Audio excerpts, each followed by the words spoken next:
అందరూ గుంపులు గుంపులుగా చేరి నిందలేస్తుంటారు. వస్తుందిరా కులుకులాడి, చూడు మొగుడిని వదిలేసి కృష్ణ కృష్ణ అంటుంది, దాని సంగతి చెప్దామని గుంపులు గుంపులుగా చేరి ఒక రాయి విసిరేస్తారు. ఆమె కుండను పట్టుకొని నీళ్లు తీసుకొని వస్తుంటే కుండ మొత్తం పగిలిపోతుంది.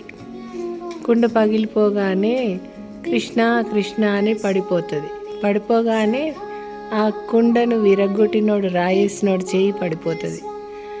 నా చెయ్యి అనేసి బాధపడుతూ ఉంటాడు. అప్పుడు వాళ్ళ అమ్మ వస్తుంది. వచ్చి, ఏంది నా కొడుకు చెయ్యి నువ్వే ఏదో మాయ చేసినావు, మాయలాడి ఏం చేతబడులు తెలుసో నీకేం కథనో, నా కొడుకు చెయ్యి ఇలా చేసావు దొంగముండ, అది ఇదంతా తిడుతుంటుంది. అది తిడుతూ అందరు మళ్ళీ గుంపులు గుంపులుగా చేరి ఆమె మీదకి వస్తుంటారు. అప్పుడు నారదుడు మహర్షి వచ్చి, అమ్మ రాధాదేవి, నువ్వు తలుచుకుంటే ఎంతసేపు ఆయన చెయ్యిని ఇలా తాకు, ఆ చెయ్యి మంచిగా అయిపోతుంది.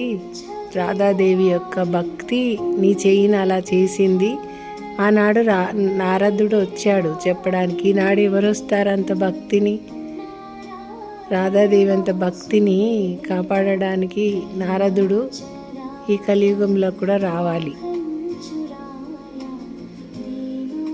చూడు, ఆమె ఆయన లీలలను తలుచుకుంటూనే నీళ్లు తెస్తుంది, ఆ లీలను తలుచుకుంటూనే పూజ చేస్తుంది, ఆ లీలలను తలుచుకుంటూనే వంట చేస్తుంది. ఆ లీలలను శ్రీకృష్ణ శ్రీకృష్ణ అనుకుంటూ ఆ చెయ్యి ఇలా ముట్టుకోగానే ఆ చెయ్యి బాగైపోతుంది. అతనికి బాగైపోగానే అందరు వచ్చి, అప్పుడే కుండలు అమ్మేవాడు వస్తుంటాడు. ఆయన లీల చూడు, ఆ కుండలు మంచి రంగురంగులు ఇట్లా పెయింటింగ్ వేసి ఉంటాయి.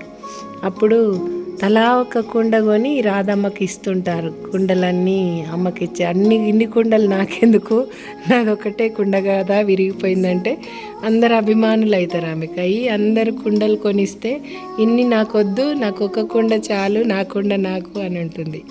వేరే వాళ్ళైతే మొత్తం కుండలు గుంజుకొని పోయేవాళ్ళు. కానీ ఆ భక్తిలో ఉన్న ఆమెకి నాకొక్క కుండ, నా కుండ రాలేదే అని అంటుంటే, అప్పుడు ఆమె కుండను శ్రీకృష్ణుడు తీసుకొచ్చి ఇలా ఇస్తుంటాడు అంతమందిలో. కృష్ణ కృష్ణ అని మళ్ళీ పడిపోతుంది.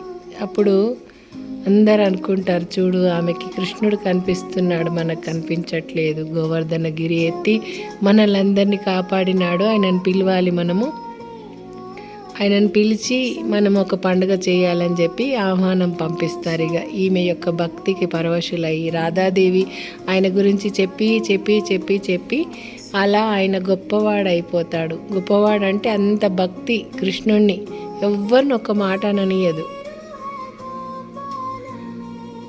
ఒక్క మాట అంటే అననివ్వదు. తననేమన్నా అన్నా పర్వాలేదు, కానీ వేరే వాళ్ళు కృష్ణుని అననివ్వదు.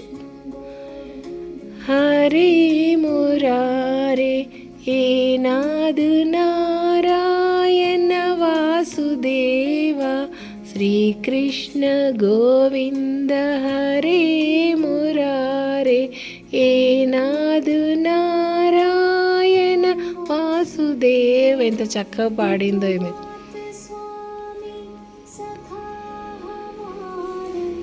జబ్ జబ్ పుకారే आप आ जाए సంకట దూరు కరే. సంకటాలన్నీ తీసేస్తున్నావు తండ్రి, నా కోసం పరిగెత్తుకొని వస్తావు, పిలవగానే వస్తావు, అది బాగు చేసి వెళ్ళిపోతావు, ఆ చెయ్యి బాగు చేసావు, కుండ బాగు చేసి తీసుకొచ్చి ఇచ్చావు, అన్ని కుండలు నాకు ఇవ్వడానికి వాళ్ళందరిని అభిమానులను చేసావు అంటూ ఆమె ఏడుస్తూ ఉంటుంది. అంటే ఏడుపు అంటే పరవశంతో రాధా రాధా, ఆయన కూడా రాధా రాధా అని ఏడుస్తూ ఆ కండ్ల నీళ్ళన్నీ ముత్యాలుగా మారి ఆమె పాదాలను తాకుతాయంట. కృష్ణుడగు తన్మయత్వంతో ఆ ముత్యాలలాగా రాలుస్తూ ఉంటాడు. అవన్నీ ముత్యాలుగా మారుతాయి. శ్రీకృష్ణుడు యశోదమ్మ ఇంటి ముందట ముత్యము నాటితే ముత్యం చెట్టు మొలుస్తుంది. అంత భక్తి.